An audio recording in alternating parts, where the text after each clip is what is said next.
তাদের প্রায় 800 দরখাস্ত আমাদের কাছে আসছিল। এই 800 জনের মধ্যে 100+ দরখাস্ত আমরা আলোচনা করছি। তাদের সকলকে আলাদা আলাদা করে ডেকে তাদের কথা শোনা হয়েছে এবং তাদের ব্যাপারে ডিসিশন নেওয়া হয়েছে। এদের মধ্যে 66 জনের মতো পজিটিভলি অ্যাড্রেস করা হয়েছে। বাকি যারা আছেন প্রায় 35-36 জন, তাদেরটা সম্ভবত কিছু করা সম্ভব হবে না। তাদের অপরাধের মাত্রা বেশি ছিল এটার কারণে। বাকি যারা আরো প্রায় 700 সেনা সদস্য আছেন জাগরিত, তাদের দরখাস্তগুলি আমাদের কাছে আছে। এই দরখাস্তগুলি আমরা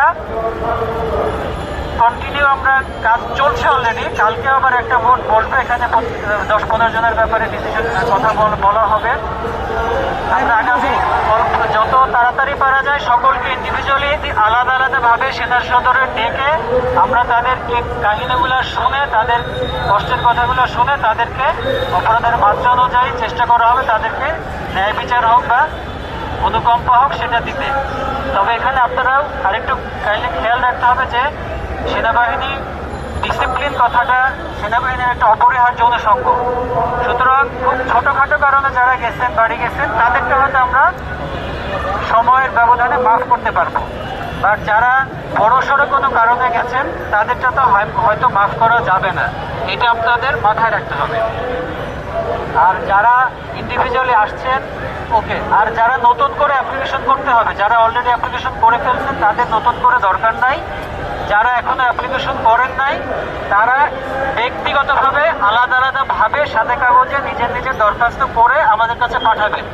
আমাদের সাথে যোগাযোগের মাধ্যম, আজকে যারা প্রতিনিধি দল আসছিলেন তাদের কাছে আমাদের ঠিকানা, মোবাইল নাম্বার, কার্ড এগুলো আমরা দিয়ে দিয়েছি। তাদের কাছে কাইন্ডলি আপনারা দিয়ে নিয়ে দরখাস্তগুলি পাঠাতে পারবেন। মনে রাখবেন যে সেনাবাহিনী, বাংলাদেশ সেনাবাহিনী অত্যন্ত সুশৃঙ্খল একটা বাহিনী। আপনারা যেহেতু এসেছেন সেহেতু আমরাও এসেছি আপনাদের কথা শোনার জন্য। তবে এরপরে আমরা চাইবো আপনাদের যাদের বক্তব্য যেটা থাকবে, আমাদের সাথে যোগাযোগের ব্যবস্থা আছে, সেখানে ব্যক্তিগতভাবেই যদি যোগাযোগ করেন আপনাদেরকে আমরা অ্যাড্রেস করার চেষ্টা করব। ঠিক আছে?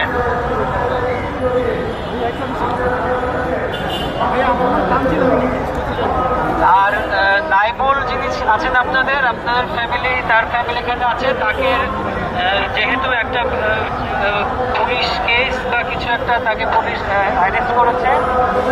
আমি নিজে বিস্তারিত আমি এখনো জানি না, বাট আমরা সংশ্লিষ্ট যারা এটার সাথে আছেন তাদের সাথে কথা বলে আমরা চেষ্টা করবো যত দ্রুত তার জন্য পজিটিভ সমাধান দেওয়া যায়। যেহেতু আইনগত বিষয় মানে এখনো